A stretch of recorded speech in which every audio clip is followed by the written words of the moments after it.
Work and energy, sources of energy. We know that energy cannot be created or destroyed.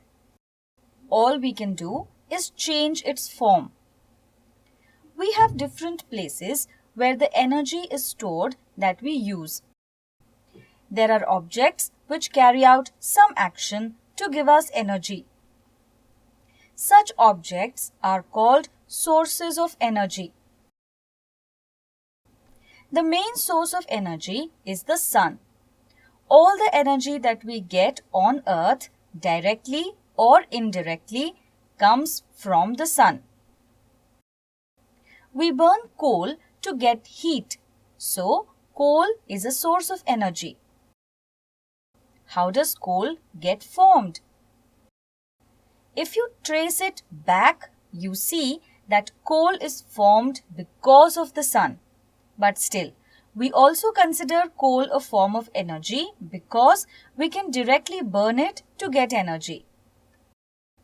We eat plants as food to get energy for our body.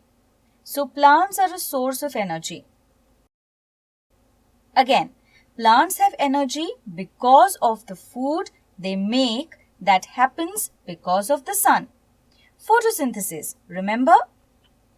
But still, we consider plants a source of energy too.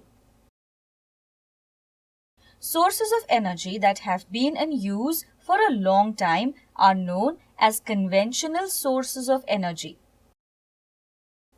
Petrol, diesel, coal, etc. are conventional sources of energy.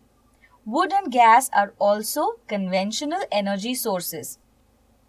Conventional energy sources are easy to use and easy to store.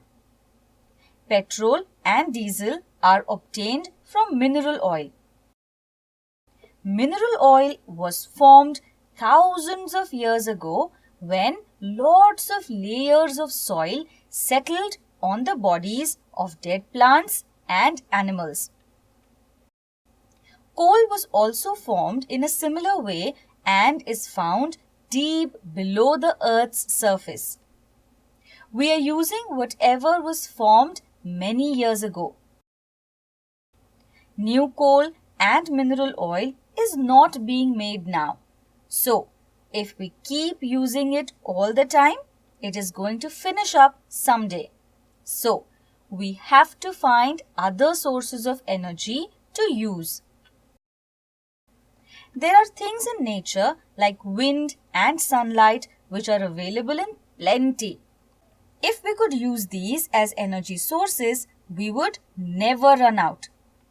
We haven't been using wind and sun as energy sources for a long time. Recently, scientists are trying to make energy from these sources. These are called as non-conventional energy sources. As the conventional sources are going to run out, we need to make the maximum use of the non-conventional sources. Do you know some non-conventional energy sources that are available in nature?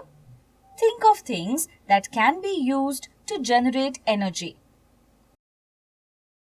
The sun is the main, never-ending source of energy. The heat that we get from the sun can be converted to other forms of energy and can then be used for various purposes. Energy from the sun is called solar energy. Solar energy is made use of in solar water heaters, solar electric cells, solar cookers, etc. The solar electric cell converts heat energy into electrical energy. It is made using thin discs of pure silicon. We get a very weak electric current from a single solar cell. But when many cells are joined together, as we see in solar panels, we get sufficient electric current for everyday use.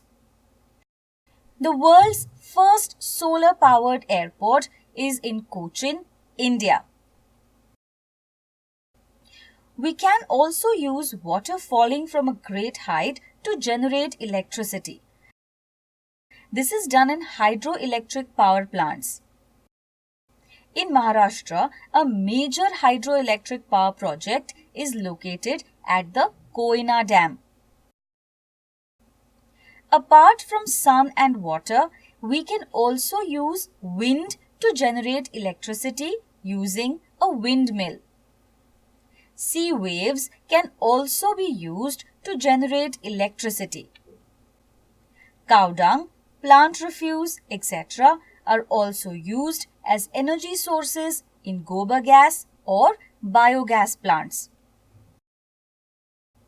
One really good non-conventional energy source is nuclear energy. It can give us a lot of energy. There is one more interesting non-conventional energy source. We are trying to obtain fuel oil from plants such as karanja and jatropha. These plants are being specially cultivated and experiments are being conducted on this biodiesel. Biodiesel is an environmentally safe, low polluting fuel. It can be mixed with petroleum diesel fuel and stored anywhere petroleum is. India is doing good work in research and manufacturing of biodiesel. What did we just learn? Things that we get energy from are called sources of energy. There are conventional and non-conventional sources of energy. Using non-conventional sources of energy will help us meet our requirement in the future.